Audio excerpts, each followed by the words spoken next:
నమస్కారం. ఆధ్యాత్మిక సుధాసాగరం ధర్మ సందేహాలు కార్యక్రమానికి స్వాగతం. ధర్మం జీవన విధానం. నిత్య జీవితంలో మనం అనుసరించే ప్రతి పనికి, ప్రతి ఒక్కరికి కూడా ఒక ధర్మం ఉంటుంది. ఆ ధర్మాన్ని అనుసరించే క్రమంలో మనకెన్నో సందేహాలు వస్తూ ఉంటాయి. వాటిని ప్రేక్షకులు మాకు ఈమెయిల్స్, ఉత్తరాల ద్వారా పంపించారు. వాటిని నివృత్తి చేయడానికి మనతో పాటు స్టూడియోలో సిద్ధంగా ఉన్నారు ప్రముఖ ఆధ్యాత్మికవేత్త డాక్టర్ అనంతలక్ష్మి గారు. వారికి నమస్కారాలు తెలుపుకుంటూ శాస్త్రీయ సమాధానాలను తెలుసుకుందాం. అమ్మా నమస్కారం. అమ్మా నమస్తే తల్లి. అమ్మ, మొదటి ఉత్తరం చూద్దాం. దుర్గ గారు పాలకొల్లు నుంచి రాస్తున్నారు. మహాభారతాన్ని వినాయకుడు ఎక్కడ రాశాడు తెలియజేయగలరు అని అడుగుతున్నారు. మనకి బదరీనాథ్ కనుక వెళ్ళినట్టయితే ఆ బదరీనాథ్లో సరస్వతీ నది ప్రారంభం ఉంటుంది. అక్కడ వ్యాస గుహ అని ఒకటి ఉంటుంది. ఆ వ్యాస గుహలో వ్యాసుడు మహాభారతం చెబుతూ ఉంటే గబగబా చెప్పినంత వేగంగా గణపతి లిఖించాడు అని మనకు ఐతిహ్యం ఉంది. నిజానికి ఇందులో వాస్తవం ఎంత ఉందో మనకి తెలియదు, కానీ వ్యాసుడు చెప్పడం, గణపతిని పిలవడం, ఆయన రాయడం ఇలాంటిది కానీ ఒక ఐతిహ్యం లోకంలో ఉంది. వినడానికి బాగానే ఉంది. ఇది కాదు అని చెప్పడానికి, ఇది అబద్ధం అని చెప్పడానికి తగిన ఆధారాలు లేవు గనక వాస్తవం అయ్యుండొచ్చు అని దాన్ని మనం ఆదరించటంలో తప్పులేదు. అమ్మ, మరో ఉత్తరం చూద్దాం. సూర్య కాకినాడ నుంచి రాస్తున్నారు. పిల్లలు లేని వారు సుబ్రహ్మణ్య స్వామిని ఎందుకు పూజిస్తారు తెలియజేయగలరు అని అడుగుతున్నారు. సర్పం అన్నది మానవ శరీరంలో సంతానోత్పత్తికి సహకరించేటటువంటి శుక్ర కణాలకి భౌతికంగా కనపడేటటువంటి రూపం. శుక్ర కణాలని గనక మనం గమనించినట్టయితే చిన్న చిన్న పాము పిల్లల్లాగా ఇలా ఇలా కదులుతూ ఉంటాయి.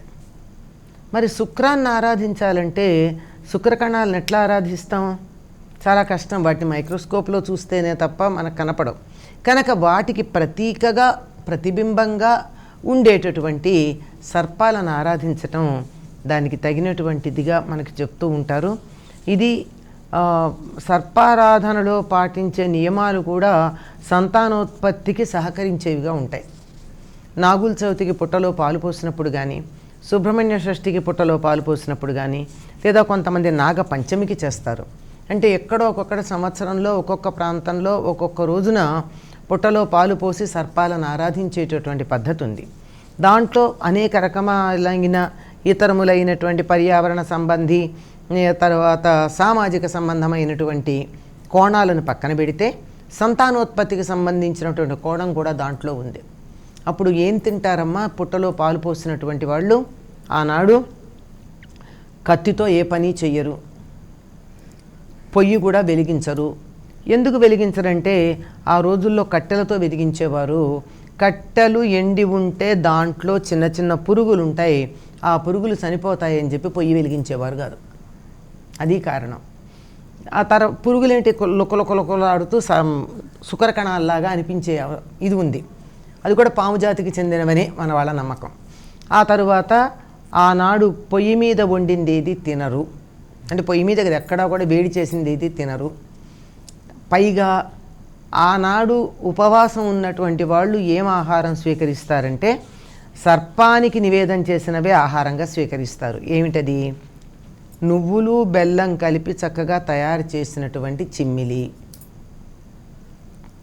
తడి బియ్య పిండితో బెల్లం కలిపి తయారు చేసినటువంటి చలిమిడి, పానకం, వడపప్పు, ఇవి మాత్రమే.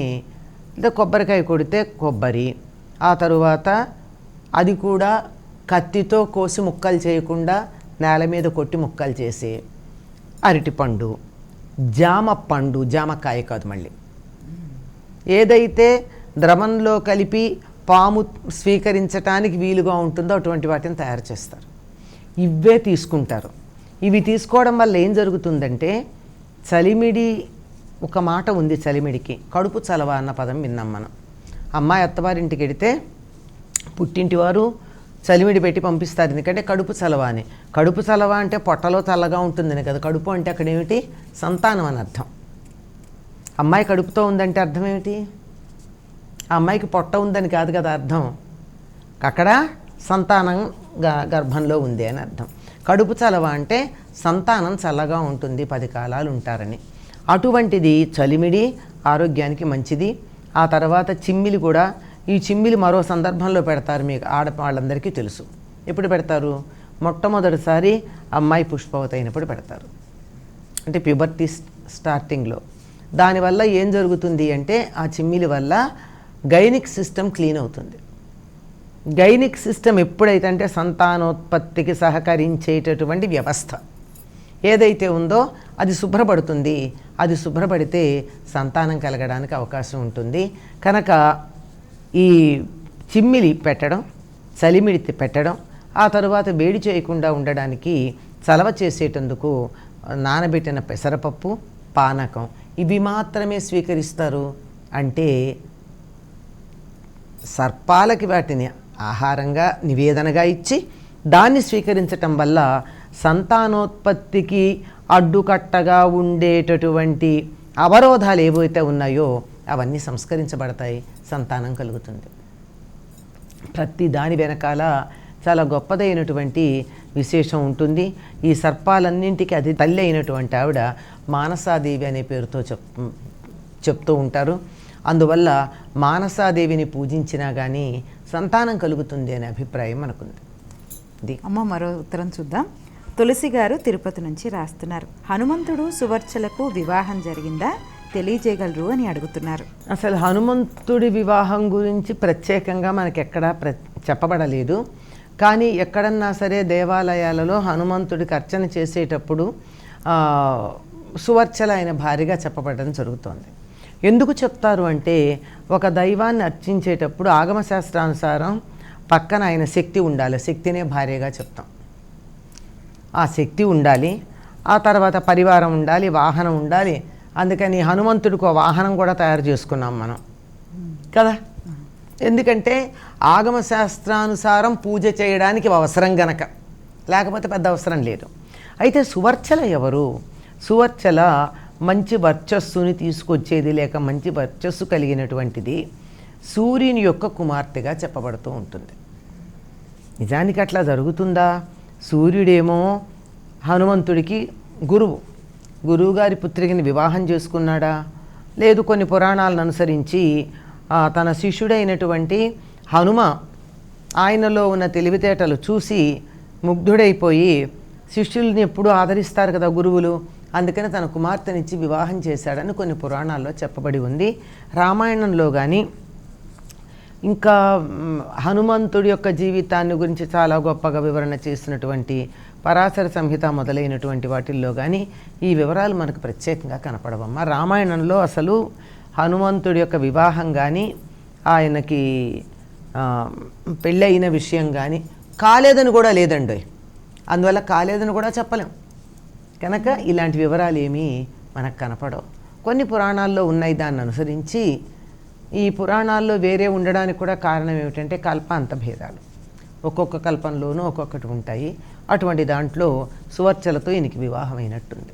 అమ్మ మరో ఉత్తరం చూద్దాం. గణపతి గారు కాణిపాకం నుంచి రాస్తున్నారు. పూజా గది తూర్పు ముఖంలో ఉండాలని ఎందుకంటారు, తెలియజేయగలరు అని అడుగుతున్నారు. భూమి నిటారుగా నిలబడలేదు, ఈశాన్యం వైపుకు వంగి ఉంది. అందుకని ఈశాన్యంలో బరువు పెడితే ఇంకా వంగుతుంది. దేవుణ్ణి అక్కడ పెట్టుకుంటే మనం వంగకుండా ఉంటుంది, ఖాళీగా బరువు పెట్టాం అని చెప్పి భూగోళానికి సంబంధించిన అంశాలను గురించి చెప్పేవాళ్ళు ఈ సమన్వయం చేసి చెప్తారు. ఇది లాజికల్గా బాగానే ఉంది, అంతకన్నా పెద్ద విషయం ఏం కాదు. కానీ ఎందుకు మనం ఈశాన్యంలో దేవుణ్ణి పెట్టుకుని, ఈశాన్యం అంటే ఉత్తరము తూర్పు కలిసినటువంటి మూల, ఆ మూలలో ఇలా ఉందనుకో, ఇలా పెట్టంగా ఈ మూలలో పెట్టాం. ఈ ఈశాన్య భాగం ఇలా చదరంగా ఉంటే ఈ ఈశాన్య భాగంలో పెడతాం. పెట్టినప్పుడు తూర్పు ముఖంగా కూర్చుని మనం పూజాధికారులు నిర్వర్తించుకోవడం శ్రేష్టమని చెప్తారు. అసలు తూర్పు అన్న పదానికి అర్థం ఏమిటి? తూరు అంటే ప్రవేశించు, దాన్నే మనం దూరు అంటాం, ఇందులోంచి దూరిళ్ళ అంటాం. ఆ తూరే మనకి వ్యవహారంలో దూరైంది, ప్రవేశించేది అని అర్థం. ఏమిటి ప్రవేశించటం?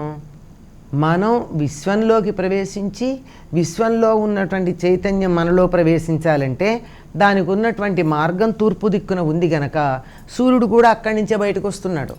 వెలుగు ఆత్మకారకుడైనటువంటి సూర్యుడు తూర్పు నుంచి ఉదయిస్తూ ఉన్నాడు గనక మనలో కూడా ఆ జ్ఞానం అనే సూర్యుడు ఉదయించాలంటే తూర్పు ముఖంగా గనక కూర్చుని చేసినట్టయితే ఎక్కువ సానుకూలమైనటువంటి ఫలితం ఉంటుంది అని పెద్దలు చెప్పారమ్మా. అందుకు తూర్పు దిక్కుగా కూర్చొని పూజ చేసుకోమన్నారు. కానీ మేము అట్లా పెట్టుకున్నాం కానండి, మాకు తూర్పు దిక్కుగా కూర్చోవడానికి వీలు లేదు. అందరికీ అన్ని సౌకర్యాలు ఉండవు కదా. అప్పుడు తాము తూర్పు దిక్కున కూర్చుని పడమటి వైపుకి తిరిగి అప్పుడు దేవుడు తూర్పు ముఖంగా ఉంటాడు, మనం పడమటి ముఖంగా ఉంటాం. అట్లా కూర్చునైనా పూజ చేసుకోవచ్చు. అమ్మా మరో ఉత్తరం చూద్దామమ్మా.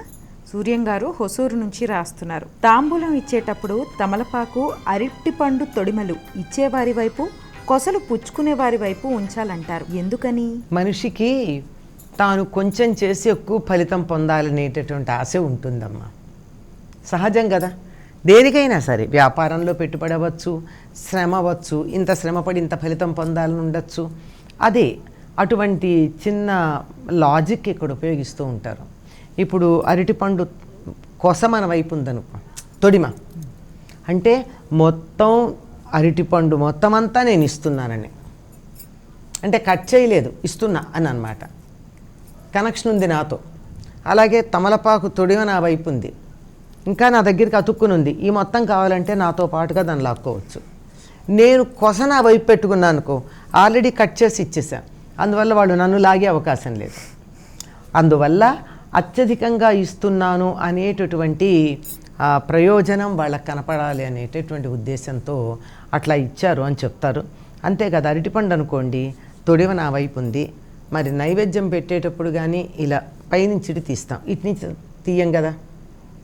అలా కొస వాళ్ళకి అందుబాటులో ఉండేటట్టుగా ఇవ్వడం సౌకర్యంగా ఉంటుంది అన్న ఉద్దేశంతో చెప్తారు. దీనికి ఇంతకన్నా పెద్ద శాస్త్రం ఏం లేదు. దీనికో లెక్క పెట్టేసి ఇలా చేస్తే పుణ్యం ఎక్కువ, ఇలా చేస్తే పుణ్యం తక్కువ అని లెక్కలు పెడతాం.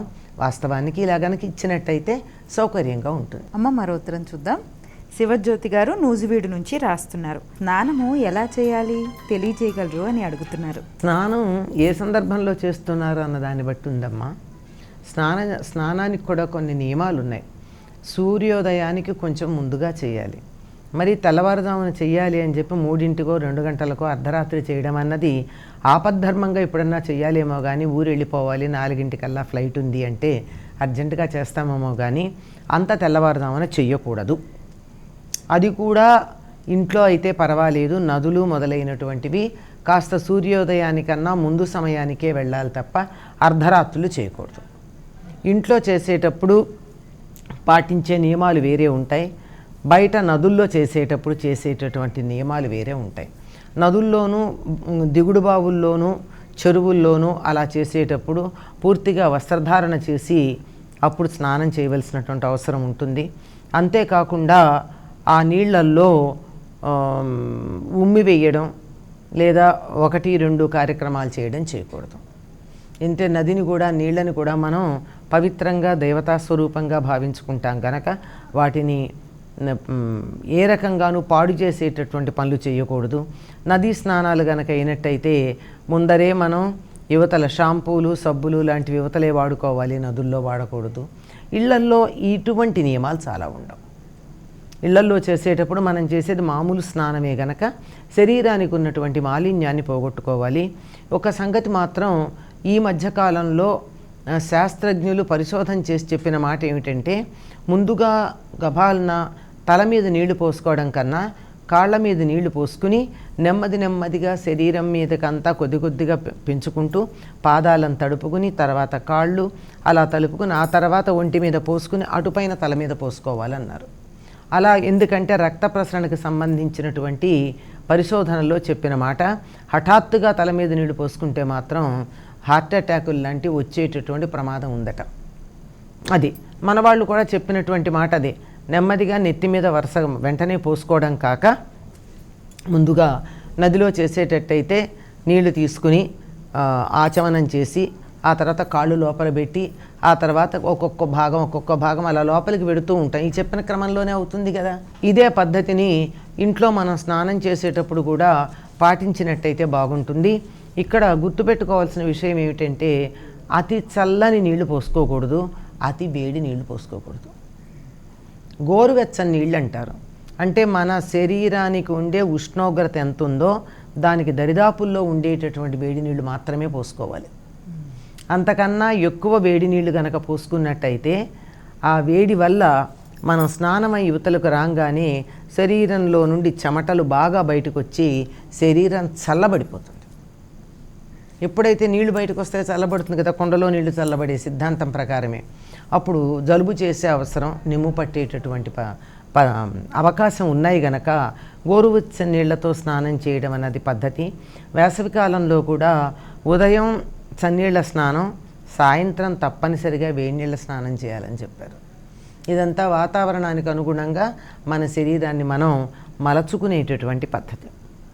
ఇలా అనేకమైనటువంటివి కాలానుగుణంగా మనం అనుసరించవలసినటువంటి విషయాలని మన పెద్దలు ఎన్నో చెప్పారమ్మా. దాంట్లో మనం చేసేది ఊరికే మలాపకర్షణ స్నానం, అంటే ఒంటికి ఉన్నటువంటి మడ్డి పోయేటందుకు చేసేటటువంటి స్నానం కనుక మనం ముందరగా కాళ్ళు తడుపుకొని ఆ తర్వాత నెమ్మదిగా ఒళ్ళు తడుపుకొని ఆ పైన అవసరమైతే తల మీద నీళ్ళు పోయడం. రోజు తల మీద నీళ్ళు పోసుకునే పని లేదు కనుక అప్పుడు చెయ్యండి. తొందరపడి మొట్టమొదటే షవర్ కింద నిలబడద్దు. మా ప్రేక్షకుల సందేహాలకు శాస్త్రీయ సమాధానాలను తెలియజేస్తూనే పురాణాల నుంచి కూడా ఎన్నో విషయాలను మాకందరికీ కూడా తెలియజేశారు. ధన్యవాదాలమ్మా. మంచిదమ్మా, శుభం. ఇది ఈనాటి ధర్మ సందేహాలు కార్యక్రమం. మరో కార్యక్రమంతో మళ్ళీ కలుసుకుందాం. అంతవరకు సెలవు. నమస్కారం.